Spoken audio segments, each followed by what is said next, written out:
have a situation where what you call your enemy's enemy is your friend. That is what our situation is. But I can assure you, President Tinubu, if he knows anything about me, he knows that I'm eyeing his seat.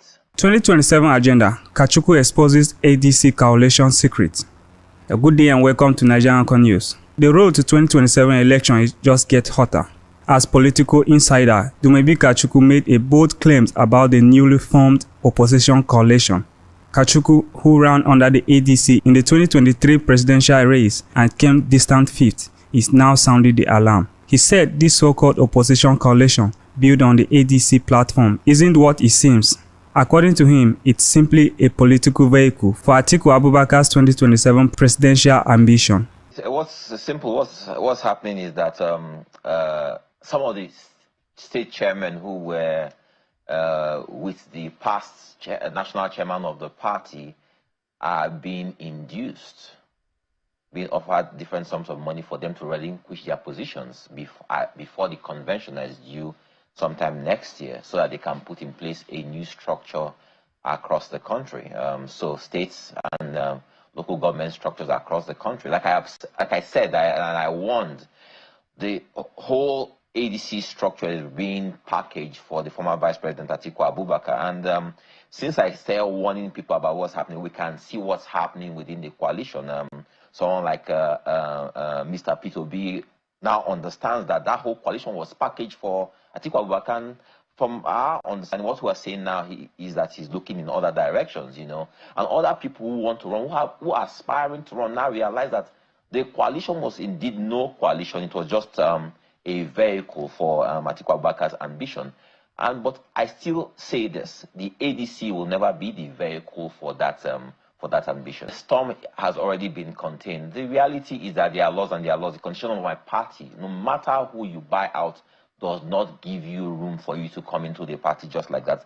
Secondly, this next election is not going to be the same like previous elections. There will be no class exploitation. A lot of people believe that what the people they call the rank-a-day population in the north, who they exploit and manipulate their minds, you know, that they will be used in this election in the way they have always been used in previous elections. I want to assure Nigerians, if it's the last thing I do, I'll inform, I'll educate our people on what the real Nigeria is. These politicians will have no say in that direction anymore. It cannot happen. It's a different dispensation that we're going to experience now. They are coming into my house where they don't know and can't navigate within my house. They don't know the rooms. They don't know how many bedrooms are in that house. They don't know where the kitchen is. They don't know where the garage is. Trust me, my house is going to be a difficult place for them to survive.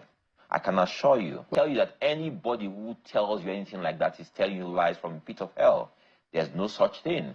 They are repackaging different stories. They are coming up with all sorts of stories that are not true and that are totally inconsistent with reality. And they will say all these things to make it seem like they have an affinity or a relationship with the ADC. Why the ADC now? Why did they first approach SDP? Why did they try what the other party tried from ADA? If they had ADC, if he has always been part of ADC, why did they go in that route in the first place?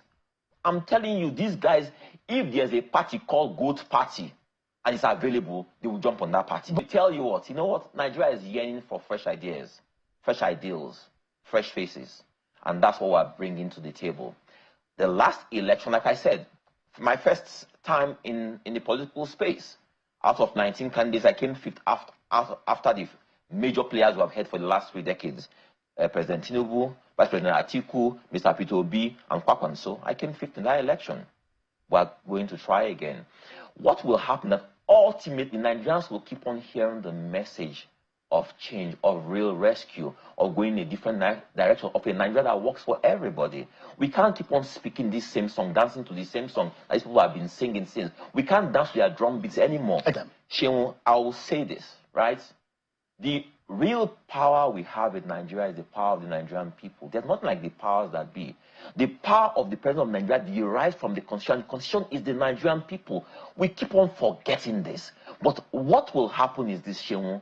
Watch in the next 6 months, 10 months, 12 months, 18 months.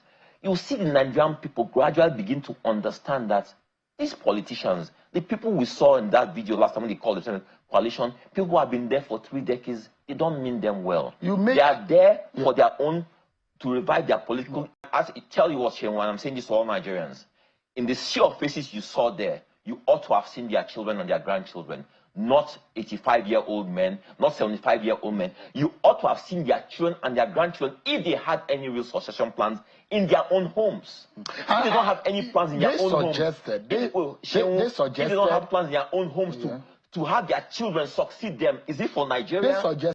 Let me tell you something. The politics of these old people is all the politics of name calling.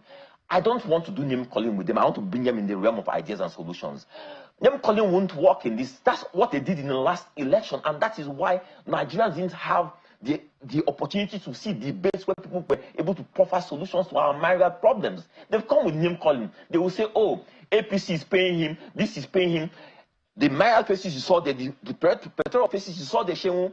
I have a 9 to 5 that anybody says 9 to 5, this is where it goes to. Those people sit in their houses watching you, Shehu, on channels and watching Arise and drinking tea and drinking coffee and saying, Tinubu, we'll take Tinubu out, but they don't have a job. They don't have jobs. I have a job. I have a 9 to 5. I have what feeds me and feeds my children. So the Tinubu and APC did not pay you. She will tell you something.